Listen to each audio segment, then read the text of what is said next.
The 1916 Rising, whilst it did lead to Ireland eventually becoming a republic, it was a complete failure.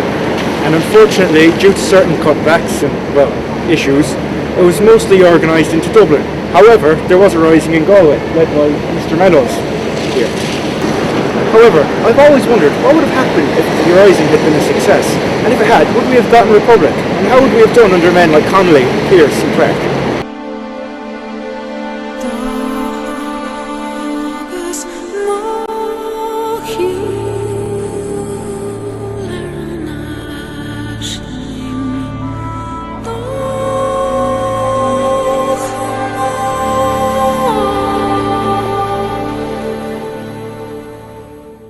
The 1916 Rising is coming up next year. Can you tell me what you know about it? I suppose it's known in Ireland as a blood sacrifice.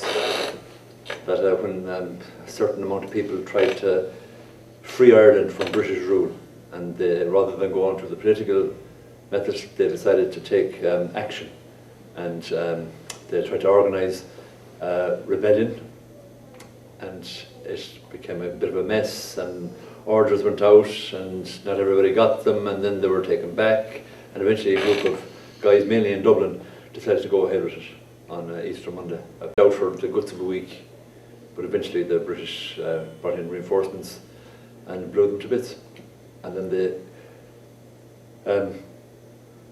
killed all the leaders that had survived. Yeah.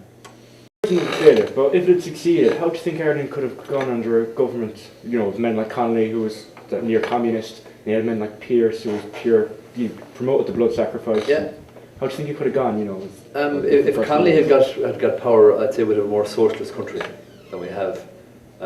He was an out-and-out socialist, one of the few we've ever had, so it would be a more equal society, rather than the capitalist society we live in nowadays. With Pearse, God knows what would happen if Pearse had been in power. Would we have become involved in World War II? Probably so. But probably it's a good thing that Pearse didn't take over.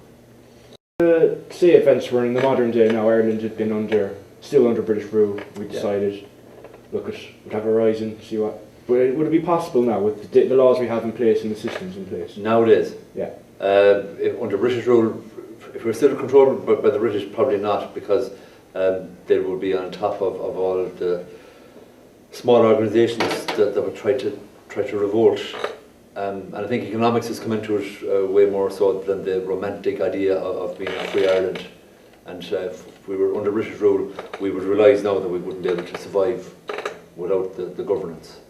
I think we would have continued the traditions with the rugby teams and soccer and these even cricket teams and these kind of very, very British sports. Yeah. That Ireland have gotten extremely good at in certain areas. Do you think that we would have kept them up if Ireland had become a republic in 1916? I think we would, because when we did get independence, we still had the same civil service running us that the British had.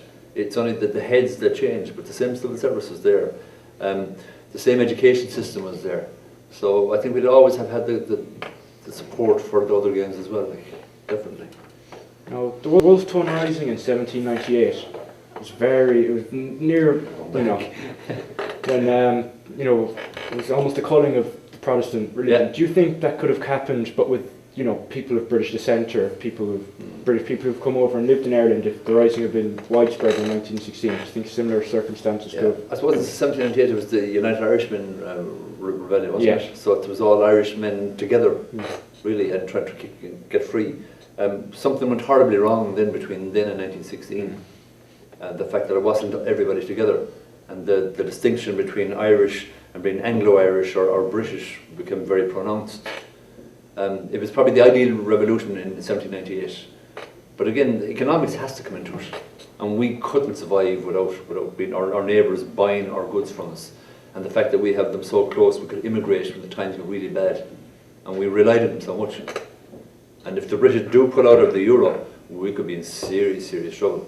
The actions of the 7 leaders in 1916 and the writings of men like Pearse affected the IRA campaign in the north during the late 20th century. Yeah, I'd say it did. I'd say an awful lot of the romantic idea of blood sacrifice would have inspired an awful lot of the guys in the IRA. Probably an awful lot of it too went into the wrong teaching of history and bringing in romance into it. Like, there's no romance in death, you know.